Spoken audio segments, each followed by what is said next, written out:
પાર્ટીની પત્રકાર પરિષદમાં આપ સૌનું સ્વાગત છે। પહેલાં તો હું વિસાવદરની જનતાનો અને ગુજરાતની જનતાનો ખૂબ ખૂબ આભાર માનું છું કે એમણે આમ આદમી પાર્ટીના અમારા જે મજબૂત લડાયક ફાઇટર અને પ્રજા માટે સંઘર્ષ માટે નીકળેલા એવા ગોપાલભાઈ ઇટાલિયાને જીત મેળવી છે। હું આમ આદમી પાર્ટીના એક એક સૈનિકને, એક એક યોદ્ધાને, એક એક હોદ્દેદારને અભિનંદન પાઠવું છું કે એમણે ભાજપની સામ દામ દંડ ભેદ પૈસા રૂપિયા આ બધાથી પર રહી અને એની સામે યુદ્ધ લડ્યા છે। આમ આદમી પાર્ટીનો એક એક સૈનિક છેલ્લા કેટલાય સમયથી વિસાવદરની ભૂમિમાં વિસાવદરની જનતા માટે એ લડાઈ લડતા હતા। એટલી હદે ભાજપે તાનાશાહી કરી હતી, એની સામે આ વિસાવદરના ખેડૂતોનો, વિસાવદરના માલધારીઓનો, વિસાવદરના નાગરિકોની જીત છે। 54 લાખ ખેડૂતોની જીત છે। 1 કરોડ અને 20 લાખ શ્રમિકો, મજૂરો અને માલધારીઓની જીત છે। આ જીતે સાબિત કરી બતાવ્યું છે કે જો તમારામાં લડવાની તાકાત હોય, પ્રજા માટે લડવાની તાકાત હોય તો પ્રજા તમારી સાથે રહે છે। તમે જુઓ, વિસાવદરમાં ચૂંટણીમાં ભાજપે તમામ પ્રકારના હાથગંડા અપનાવી લીધા। અમારી પાસે કશું જ નહોતું। અમે સાવ સામાન્ય આમ આદમી, અમે એ નાગરિકો કે જે પ્રજા માટે લડવા નીકળ્યા છીએ। નથી સત્તા અમારી પાસે, નથી સંપત્તિ, નથી કશું જ નહીં। પ્રજા ખુદ લડી રહી હતી અને અમારી સાથે જો હતું તો પ્રજાનું પ્રેમ હતું। અમારા જે યુવા લડવૈયાઓ બધા યોદ્ધાઓ હતા, મેદાન ઉપર ઉતરતા તો લોકો એમને વધાવતા હતા। આજે આ ગોપાલભાઈ ઇટાલિયાની જીત નથી, 54 લાખ ખેડૂતોની, માલધારીઓની, શ્રમિકોની જીત છે। આજે આમ આદમી પાર્ટીના એક એક સૈનિક જે ભાજપની સામે લડવા માંગે છે એની જીત છે। આ જીત આખા ગુજરાતમાં એક મેસેજ જશે કે ભાજપને કોઈ જો હરાવી શકે એમ હોય। ભાજપે શું અત્યાર સુધી ખેલ કર્યા છે? ભાજપ લોકપ્રિય નથી ગુજરાતમાં। ભાજપને મજબૂત સામે વિકલ્પ નહોતું મળતું। કોંગ્રેસ પક્ષ 30 વર્ષથી હરાવવા માંગે છે પરંતુ ભાજપને હરાવી નથી શકી। એના જેટલા પણ લીડરો હતા એને ભાજપે સામ દામ દંડ ભેદ લઈને પોતાનામાં લઈ લીધા। લગભગ 70 જેટલા લીડરો। છેલ્લે તમે જુઓ, 6 ધારાસભ્યો કોંગ્રેસના, 5 થી 6 ધારાસભ્યો ગયા અને 5 થી 6 ધારાસભ્યોમાં આમ આદમી પાર્ટીએ પણ એમને મદદ કરી, ઉમેદવાર ન ઉભા રાખીને, છતાંય કોંગ્રેસને જીતી ન શકી। ભાજપે આમ આદમી પાર્ટી ઉપર હાથ નાખ્યો હતો। અમારા ઉમેદવારોની સામ દામ દંડ ભેદ કરીને કંઈ મેં સાંભળ્યું હતું કે સીડીઓ પણ બહાર પાડી અને એને ડરાવ્યો, ધમકાવ્યો અને એને રાજીનામું અપાવડાવ્યું હતું। પણ એને એ ખબર નથી આ ગુજરાતનો આમ આદમી છે, આ ગુજરાતના લડવૈયા સંઘર્ષો છીએ। અમે પામવા માટે રાજનીતિમાં નથી આવ્યા અને એટલા માટે એ સીટ પાછી ગુજરાતની જનતાએ પાછી ભાજપની તાનાશાહી સામે લડીને લાવી છે। આ ગુજરાતની જનતા લાવી છે, આમ આદમી લાવ્યો છે। આ બેરોજગારો, ખેડૂતો, વંચિતો, શોષિતો જે અંદરથી ચાહી રહ્યા હતા કે કોક અમારા માટે સંઘર્ષની લડાઈમાં આવે, અને એટલા માટે ગુજરાતમાં એક મેસેજ ગયો છે। કોંગ્રેસે ઉમેદવાર પણ ઊભો રાખ્યો ભાજપના કહેવાથી, મેં સાંભળ્યું હતું। એની ડિપોઝિટ પણ રહી નથી, આપ જાણી શકો છો। અને એટલા માટે આ આખા ગુજરાતમાં મેસેજ ગયો છે। કોંગ્રેસના નીચેના કાર્યકર્તાઓ છે, બિચારા ખૂબ સારા છે, ખૂબ મહેનત કરે છે। 30 વર્ષથી એને એમ કે અમે ભાજપને હરાવી લેશું, હરાવી લેશું, હરાવી લેશું, પણ ઉપરના નેતાઓ ખબર નહીં શું ધંધાદારી બની ગયા છે કે સેટિંગબાજ થઈ ગયા છે કે ઠેકડા મારીને કા ભાજપમાં જાય કા ભાજપ માટે કામ કરે, જેમ રાહુલ ગાંધીએ કીધું। અને એટલા માટે આમ આદમી પાર્ટી ઉપર આખા ગુજરાતની ઉમ્મીદ હતી અને અમે ઉમ્મીદ ઉપર ખરા ઉતર્યા છે। અમે કશું જ નથી કર્યું। ચૂંટણી જનતા લડી છે ને ચૂંટણી જનતા જીતી છે। અમે બસ એના સંઘર્ષના સાથી બનીને ઊભા રહ્યા છીએ।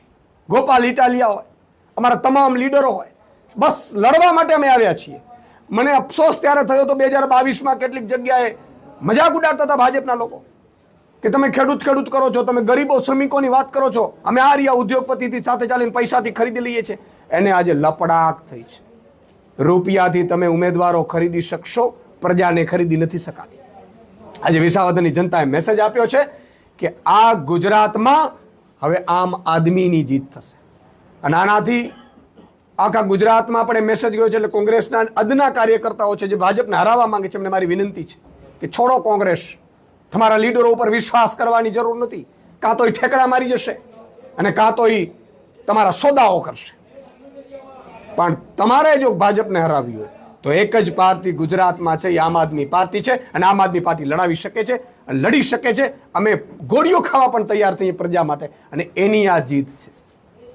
જીતમાં હું તમામ અભિનંદન આપું છું. કોડીમાં ભાજપને પણ, અહીંયા આમ આદમીને અભિનંદન આપું છું. હાર્યા એને હતાશ થવાની જરૂર નથી. જે ચૂંટણીની હાર જીત ચાલતી રહેતી હોય છે. અમે મેં કાર્યકર્તાઓને પણ કહું છું, કોઈ ઉન્માદમાં એવો કોઈ મેસેજ નહીં નાખે કે જેથી કરીને કોઈની લાગણીને ઠેસ પહોંચે. ચૂંટણીઓ છે, ચૂંટણીઓ ખેલદીડીથી લડાતી હોવી જોઈએ. ચૂંટણીઓ ખેલદીડીથી આપણે પ્રજાની સેવા કરવામાં આવે છે. અમને જીત મળી છે, અમારી જવાબદારી પ્રજાએ વધારી છે. પાછા 5 પાંડવો થયા છે. એ 5 પાંડવોને વિધાનસભામાં એને પ્રજાનો અવાજ બનવું પડશે. અને અમે ખાતરી આપી છે, ગોપાલભાઈ ઇટાલિયા અને 5 પાંડવો વિધાનસભામાં ફરીથી ગુંજવશે વિધાનસભા. એટલે મારી એક વિનંતી એ છે, મેં ઘણા બધા ભાજપના જે નેતાઓ છે એમની પણ જોઈ છે. મેં એ પણ આ નવી ભાજપથી કંટાળી ગયા છે કે શું તમે રૂપિયાથી ખરીદો છો? ડરાવો, ધમકાવો, દારૂ વેચવા, બૂથ કેપ્ચરિંગ કરવા, આ ભાજપ નહોતું.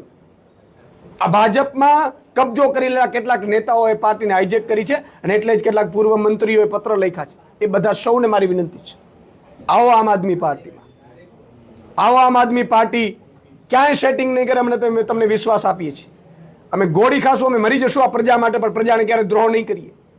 અને જ્યારે દ્રોહ થયું તો અમે એવો ઉમેદવાર ઊભો રાખ્યો, પ્રજાને પૂછીને ઉમેદવાર ઊભો રાખ્યો, અને પ્રજાએ જીતાડ્યો છે. પ્રજાએ વિશ્વાસ મૂક્યો છે. આજે ખરેખર મારું હૈયું ભરાઈ આવે છે આ જનતાને લઈને. બધા એમ કહેતા હતા ગુજરાતની જનતા જેવી સમજદાર જનતા નથી સાહેબ. અને આ 5મું ધારાસભ્ય ફરીથી આમ આદમી પાર્ટીએ ભાજપને હરાવીને જીત્યો છે. જનતાની જીત છે. અને આગામી સમયમાં માનનીય અરવિંદ કેજરીવાલજી ગુજરાત આવશે. અમે પાર્ટી જોડો અભિયાન, આમ આદમી જોડો અભિયાન ચલાવીશું. અને આખા ગુજરાતમાં હવે એક જ પાર્ટી લડી શકે એમ છે ભાજપની સામે, ભાજપની તાનાઈ સામે, ભાજપની ભ્રષ્ટાચાર સામે. ભાજપે કેટલી બધી રણનીતિ કરી. દારૂની ગાડીઓ ઉતારી મેં સાંભળ્યું, રૂપિયા વહેંચ્યા, સામા પક્ષવાળા વચ્ચે પક્ષવાળાને, ત્રીજા પક્ષવાળાને એને ફોડ્યા. ક્યાંય પ્રજાએ સહન ન કર્યું. પ્રજા સમજદાર છે. પ્રજાને તમે દિલથી જીતી શકશો. આ તો લોકશાહી છે. પ્રજા જેને પણ સત્તા આપે એને સત્તા મળવાની છે. પણ પ્રજા ઉપર તમે અત્યાચાર કરશો, પ્રજા ઉપર તમે લૂંટ ચલાવશો, પ્રજા ઉપર તમે ભ્રષ્ટાચાર કરશો, પ્રજાને તમે ડરાવશો, ધમકાવશો, રૂપિયાથી ધારાસભ્યો ખરીદશો, તો 2 દિવસ તમે ધારાસભ્યો તમારા ખરીદેલા તમારી પાસે રહેશે. પણ આ જ પ્રજા બીજી વાર વારો આવશે ને ત્યારે લપડાક આપશે.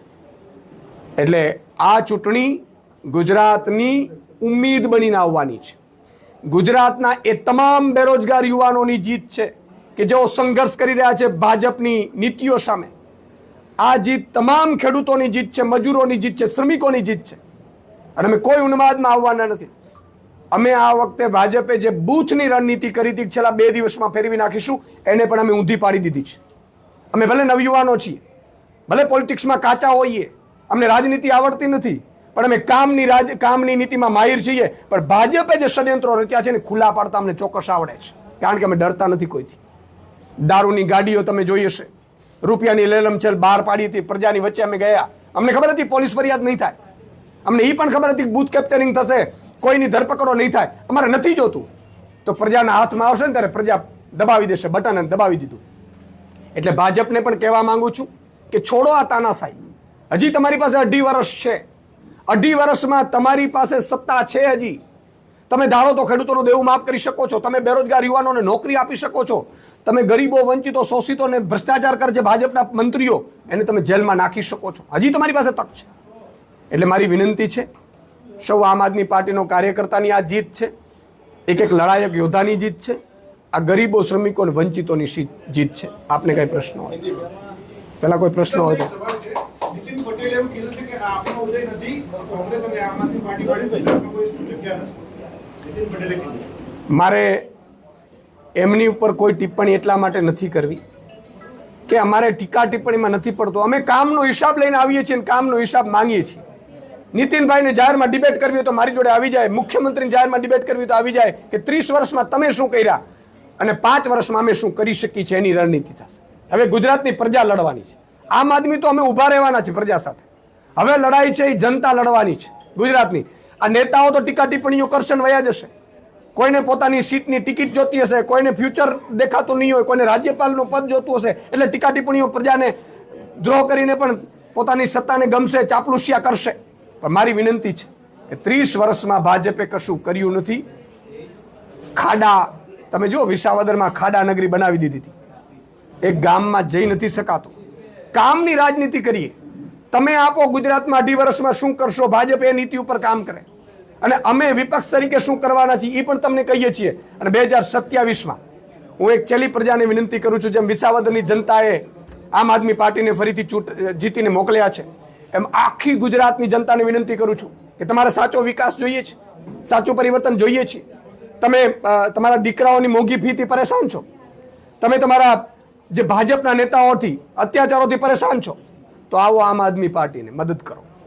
આગામી 2026માં ફેબ્રુઆરીમાં ચૂંટણી સ્થાનિક સ્વરાજ્યની આવી રહી છે. આમ આદમી પાર્ટી મજબૂતાઈથી લડી રહી છે, એને મદદ કરો અને 2027નો પાયો નાખો. 27માં તમારી સરકાર આવશે, તમે કહેશો એમ સરકાર ચાલશે. ભાજપની તાનાશાહીની જેમ સરકાર નહીં ચાલે. અને એટલા માટે હું બધાને વિનંતી કરું છું, ગુજરાતની જનતાને જાગો. ભાજપવાળા તમને ભ્રમિત કરી શકશે, રૂપિયાથી આંજી શકશે, જ્ઞાતિ જાતિ ધર્મના આગેવાનોને ઉતારી શકશે, કલાકારોને બિચારાને ડરાવી ધમકાવીને ઉતારી શકશે, પણ પ્રજાને ખરીદી નહીં શકે, પ્રજાને મત ફેરવી નહીં શકે. અહીંયા પણ ભાજપે ખૂબ ષડયંત્રો કર્યા હતા, પણ વિસાવદરની જનતાએ સાબિત કરી દીધું છે કે અમે માત્ર ને માત્ર કામમાં અને અમારી નેતાગીરીમાં માનીએ છીએ.